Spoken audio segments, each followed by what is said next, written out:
Hi, everybody. Welcome to Wild, Creative, and Confident, a video interview series where you can learn from the most inspiring industry leaders on how you can use your passion and creativity to design the life and business of your dreams. Today, my guest is Christine Pensa. Christine Pensa of Art That Moves is a visual artist who joyfully runs her For Your Home line of printed textiles and original illustrations from her Toronto, Ontario studio. Her heart-centered art is available online and in several retail outlets. Christine is also a passionate way shower, because she doesn't like to use the word teacher, sharing art and creativity classes with adults and kids. Christine invites participants of all ages to meet their art within and embrace their own creative heart. That's A-R-T. Christine believes everyone should reclaim their mark-making delight and loves creating space for their joy-filled, judgment-free art explorations. That's quite a bio, but thank you so much for being here. Thank you. Thank you. I'm excited to be here. So we were just talking about, before we got on, about the connection with this book. If you guys can see it. So Writing Down Your Soul by Janet Connor. And so Christine created a coloring book, but I'm going to let you get a little bit more into that because it's not just a coloring book. Yes. Yeah. So along with Janet Connor, we created last year, via Skype mostly. Thank goodness for Skype, because we spent hours and hours and hours of time. And so Janet, of course, her expertise is writing and mine is the visual. So she gets such joy out of her written expression, and I get the same joy out of my visual expression. So we came together and created this book, which is more than just a coloring book. And it's called the Soul Discovery Coloring Book. And the subline is Noodle, Doodle, and Scribble Your Way to an Extraordinary Life. Nice. So we have, that's quite a promise, but I feel like it's true. So the book leads you through, you are asked to come into your imaginal garden, and it leads you through opening your gates, planting your seeds. And so everything is a metaphor for your own imaginal garden and your exploration. And there's pages of journal prompts. There's pages of creative right brain opening exercises, which I use in my classes that I teach. And then there's some beautiful coloring pages. So you get to do everything, and it's really a delight. We're just starting. The book came out in the US on March 1st and in Canada April 1st. So we're just starting to see people's images coming in. Nice. It's so exciting. Awesome. That is awesome. So tell me, obviously you're very creative. Like, when did your creativity really start for you? Wow. Okay. I think probably I was really creative as a child. And I, of course, as we all are, I think this is a primal human imperative as far as I'm concerned, creativity. And I think that we shut ourselves down because we hear a lot of judgment about mark making or art, which should be, we think, technically proficient. And that is a completely different thing than creativity. We all are creative. Technical proficiency is a learned skill. So I think, though, I started to hear a little judgment as I got older, and I kind of shut that down, and it would, come out in times as I got older.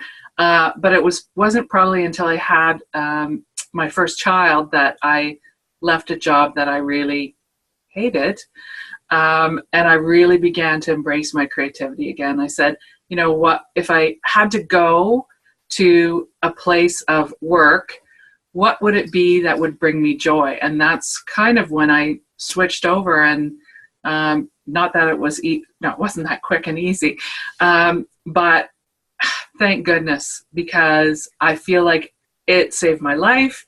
It becomes my joy. I love life. I enjoy what I do. I never think of it as work. To me, it's just, I'm excited every day to meet the challenges of what I'm going to do. That's really what life's all about, right? I mean, being happy to wake up in the morning and start working on something that you love. So I always like to ask this question. Did you always know that you would get to this point in your life right now?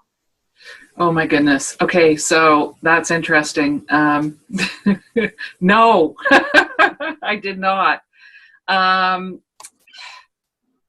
I think that a lot of us don't listen to the promptings of our spirit. And I think that, yeah, I was asleep for a while. And then sometimes you need some kind of huge shift in your life. And for me, it was having my children, that I realized I don't want to just leave them at home in the care of somebody else to go to a job that I don't like. Yeah. And so for me, that was a shift. And I came back to remember my creativity and my joy and what it was that I want to do in this world and with my life. Mm-hmm. So I think that sometimes we just get off our track, and that's okay. That's part of walking through our life. And I think sometimes we're not as confident to pursue something like that. And sometimes we don't think we're deserving. So there's a number of things that can stop us from doing that. But I remember very clearly the moment that it became a reality for me. And that was, this phrase came up for me: sing your beautiful note. It's why you're here. And it came so clearly and suddenly, and I felt swoosh of understanding in my whole body. And I went, yes. And I realized it's not about everything else that's good. There's so many things that go on, and you have so many expectations from others, from yourself. I mean, we're a lot of us are perfectionists. And I realized I don't have to do everything. I don't have to do what others are doing. I have to sing my beautiful note. Mm-hmm. And when I get in tune with that, everything is in balance, and you feel so peaceful and you feel joyful. And then the rest of life harmonizes around you. So that, to me, that was my big epiphany. So you mentioned about deserving. And so that really rolls me into my next question for you. And it's, how have you allowed the universe to truly provide to you? And whatever that means. I mean, we can say abundance. Abundance is quite broad. Yeah. How did you really allow the universe to start providing you whatever you wanted? Yeah, that is such a great question. And it's so layered. And interesting that you're asking that, because yesterday I attend this meeting called Shecosystem, which is kind of a networking for people that work at home. And it came up yesterday in the meeting, and this idea of deserving, and as women, how we are kind of taught to put our needs behind others, right? And so there's so many layers of this undeserving. So I think that really that idea of I deserve to receive, and clearing away all the stuff that you that keep you from that. I think that's a huge thing, and that can be multi-layered. I feel like I have a lot of layers on that. And also, I think you have to understand, what are your needs versus your desires. So really, for me, it was, I really would love, when I'm singing my note, for me, that is that I'm sharing how I love the visual, how the visual can bring you so much joy, how your own art can bring you so much joy. So that's really what I want to do. And you don't want to hold on to your idea of what that has to look like. Yeah. So there's two, letting yourself be deserving, and then being clear have some clarity around what it is you really want. And then having detachment from the how. And then let go. Yeah. So, but you're also in a point of listening, right? Like, you let go, but I am very aware of if things come to me, And one of my favorite things is that always happens Yeah. is that if I'm equal parts scared and excited, then I know, okay, you have to do it. You have to do it. Well, and I mean, your art is all about listening to your inner voice, right? Yes. I mean, you know, Janet Connor's book was all about writing down her soul, listening to the inner voice, and yours is more so creating something with it, right? In a more kind of colorful way. Yeah. Well, I think that in the way that we kind of shut down our voice, I think it's a primal human need to make a mark. And to me, that is a voice. The practice that I have cultivated over the last few years is being able to not just, you know, they say a picture is worth 1,000 words. Well, I really believe that in my own sort of scribbles in the morning, which are not about anything that I'm sending out to the world. It's about my visual voice and a visual language. So that is to me, that's even more powerful than writing for me, because, you know, we're all different. I mean, we approach things differently. I love writing too. But I think that we make the mistake of shutting down this, like singing. People go, you're not a good singer, so you don't sing.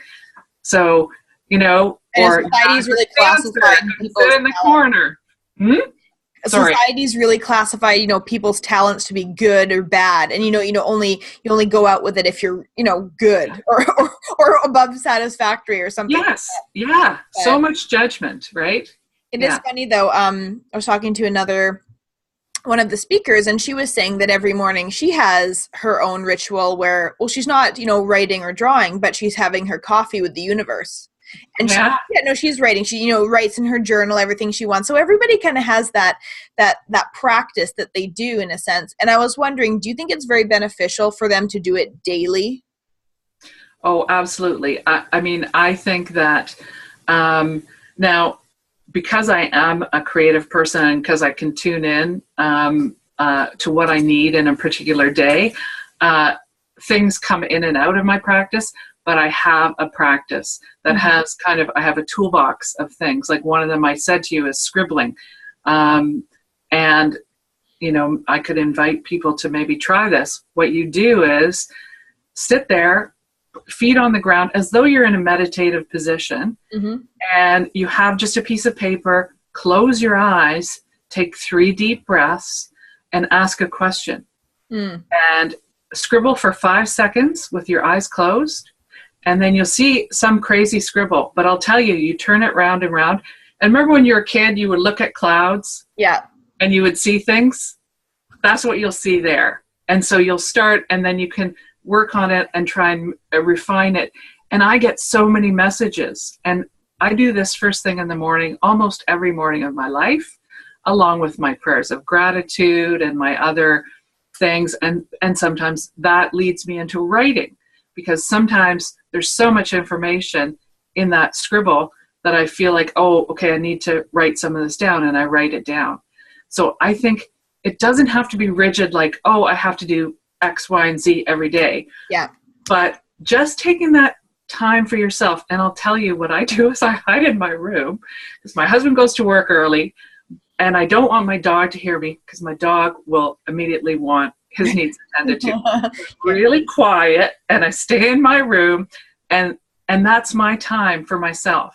So however you have to make that happen, whether it's night or morning, make it happen, but create that time for yourself every day. And I think that really helps you tune in and then be open and aware to all these opportunities that can come to you.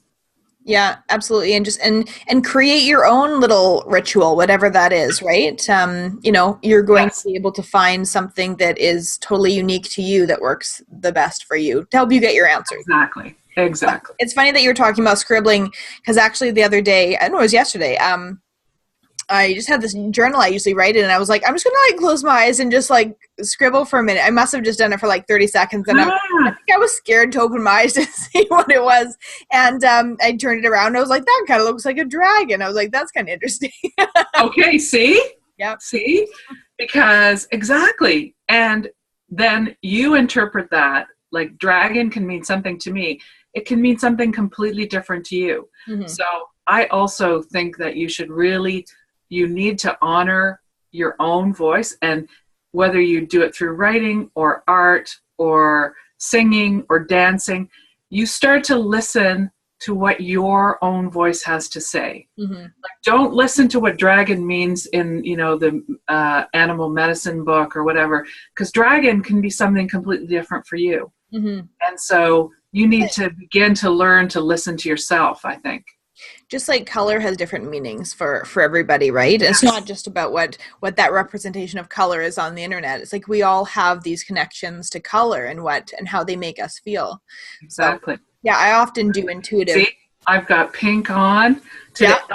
Yeah. I think I would invite people too to look at color and have your relationship with color.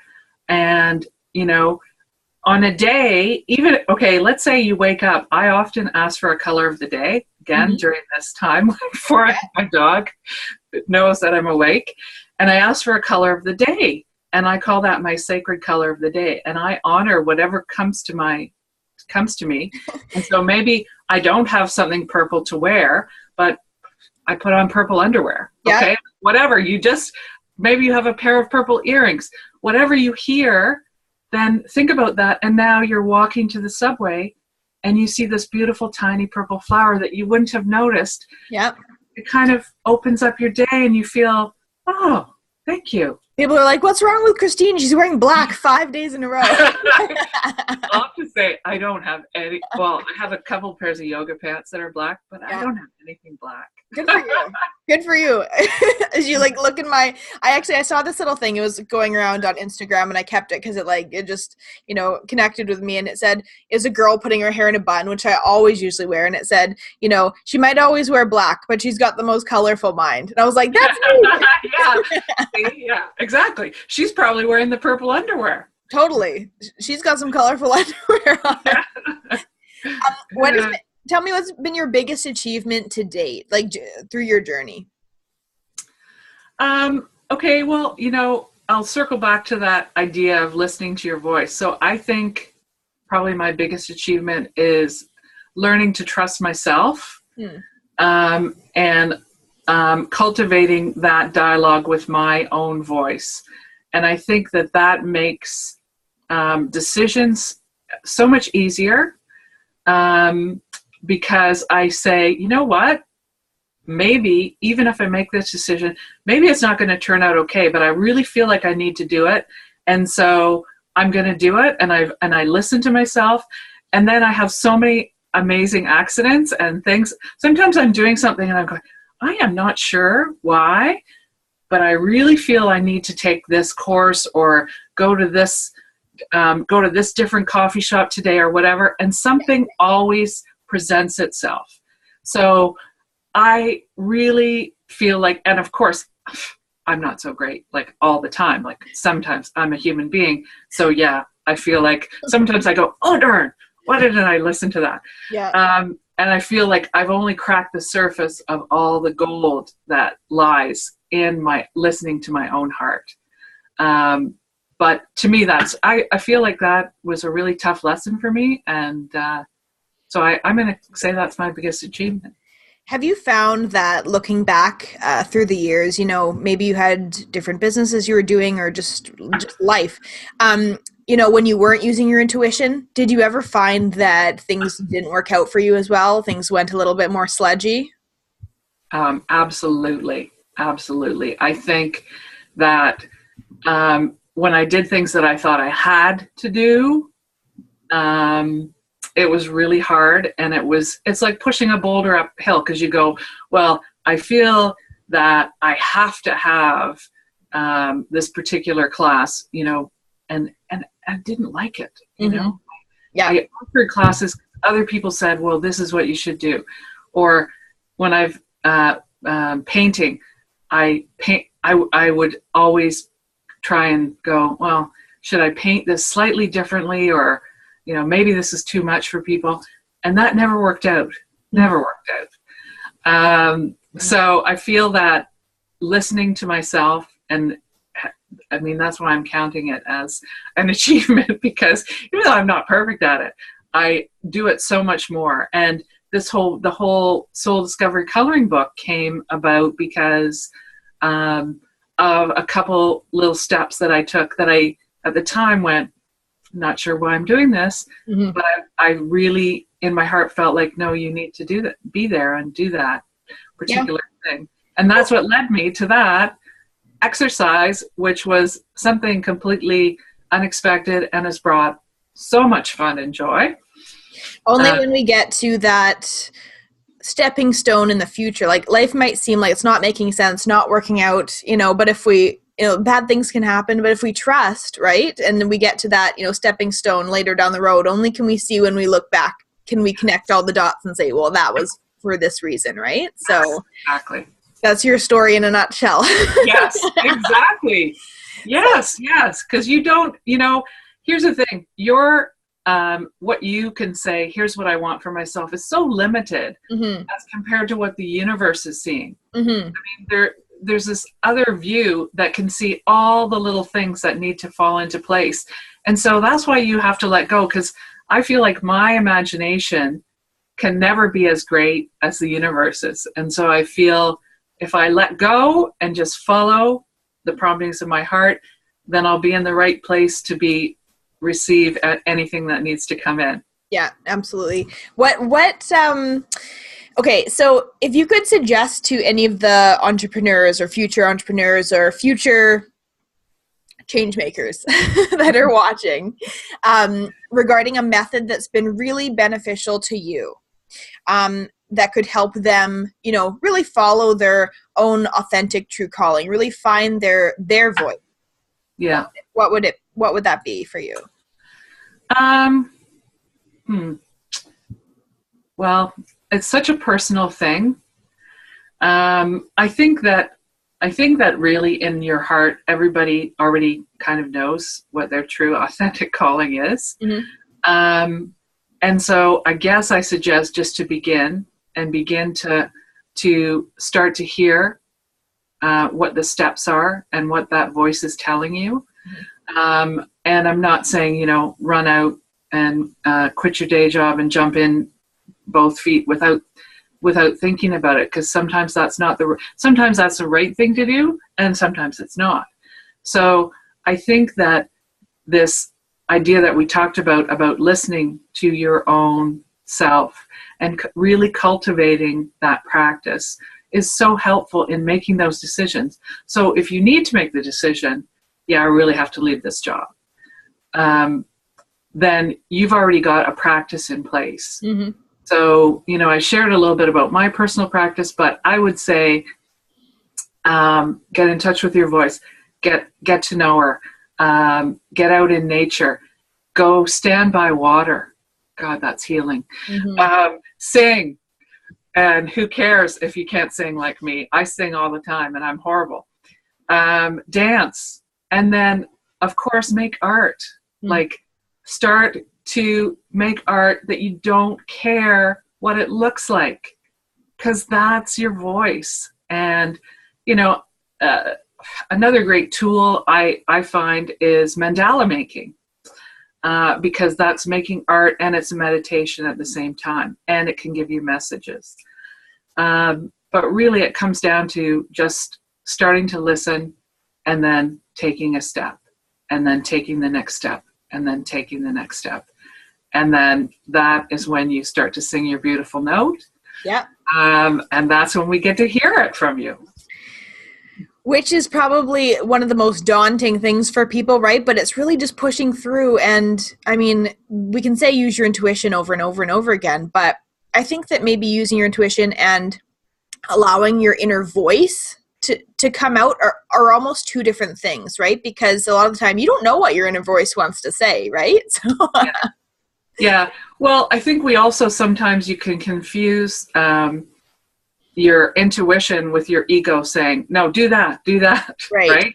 Yeah. So that's what I'm saying. You have to really fine tune and find out what your heart and your inner voice is telling you, because your ego has all sorts of other ideas. And your ego also is a great sabotager. Right. like, strangely enough. Even though it wants a lot of accolades and awards, etc., it also sabotages us a lot of the time. So they're two distinct voices, and that's why I'm saying it's about trusting and honoring yourself and not listening. Don't listen to me, don't listen to anybody else specifically, but receive information. One of the things that I used to do when I was feeling very low for years, I would read the Sufi poets like Rumi, Hafiz, and then Mary Oliver, because I found, for me, words very much would stimulate my visual. And so that would always give me inspiration. Doesn't mean I'm have to be Rumi, Hafiz, or Mary Oliver, but find people that inspire you, find things that inspire you, find, if you love the ocean, go stand by the ocean and just stay quiet. So find things that inspire you, that let you get in touch with your authentic self, and let you put your ego over there. Thank you. You're not running the show. You're not driving the bus, my friend. Find your strongest connection points, really, right? Just those things that allow your imagination to run, allow you to feel good, right? And usually a lot of those things are out in nature. So yes, don't be a stranger to the outdoors. Yeah, absolutely. Absolutely. I think it's one of the most powerful healers. And as soon as the weather gets good here, I go out, I do a lot of my work outside. I do my printmaking outside. I set up a whole print studio outside, and I do my illustration outside because it's so much better. And you're stuck inside all winter, right? So yes. Okay, tell me about information on your latest projects and what have you got going on? Okay, you're a big lady. Yeah. So I teach here in Toronto, live classes. I've got some classes coming soon, probably not till after the summer, of my own courses, but I'll be co-teaching a class this summer. It begins in August with Janet Connor, who wrote the book, the coloring book, and also I think you have her other book there, The Soul. Oh writing down your soul. Writing down your soul. Thank you. And so we're co-teaching a course, online course, actually via Zoom as well, called Soul Expression. And you can go to janetconnor.com to find out about that. I will also put up, because I believe that inspiring words are something that really helps everybody. I'll put up on my website, which is www.artthatmoves.ca. It's not .com, it's .ca because I'm Canadian. And I'll put up, I have also this inspirational coloring posters, which are all cute little owls. But I will put up a few PDFs for anybody listening here. And the link will be, I think you will put the link. I'll put that link in your bio. And that's awesome. I think so many people would love to. People love to color, right? I mean, I know coloring just was like going crazy last year. I think it's just calmed down a little bit. But those really beautiful books are still what is like absolutely hot, right? So absolutely. And I think, coloring is fantastic because it is very meditative. So even when I'm coloring in my illustrations, that's a completely different feeling than when I'm creating them. Totally. So it's really calming. So, and in fact, I also, I can send a link because I have a video, 15-minute video on different things to use when coloring. So if people are interested in that, I'll give you the link to that. Very cool. Because I use, pencil crayons, watercolor pencils, markers, and oil pastels. Just to remind you, because sometimes you forget all not of the just pencil crayons. Yeah. Not just it's not just old school markers, right? You can get Yeah. Oh, well, you can get really lovely, expensive markers for sure, but you don't have to. And also, or just get one in your favorite color Mhm. and then get a bunch of pencil crayons. But I'm just trying to show new ways of doing it for people that haven't maybe colored in some time. Yeah. So yeah, so I'll put up the link for that too.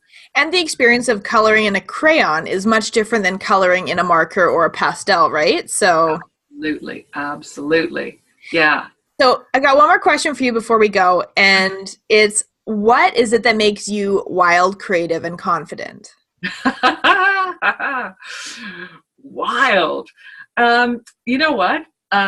Because if I wasn't creative, I wouldn't be all those other things. I think that embracing creativity makes you face the day. I can't even tell you that how many few years ago I would never have appeared on video. I would have been like terrified of it. Good for you. Now I think, okay, yeah, who cares what I look like? I'm here. I got something to say. And so I think that the more creative you are, the more you see just your world opens up. Totally. Yeah. Well, thank you so much for joining us. I know that Thank the you. extremely hands-on creative people that are watching, because everybody's creative, but I'm just talking more about the hands-on ones, are Yeah. gonna love listening to you talk. And so your website is artthatmoves.ca, and so people can find you there and find all of your goodies and see what you're up to and all of your classes and courses, and you've always got new things going on, so tune in. And thank you, everybody, for watching. And don't forget to go to the wildandcreative.com website for the new program, 6 Steps to Creative Success. And we will see you all again soon. So thank you, Christine. Thank you. And I wish everybody a creative day. Have a great one. Bye. Thanks.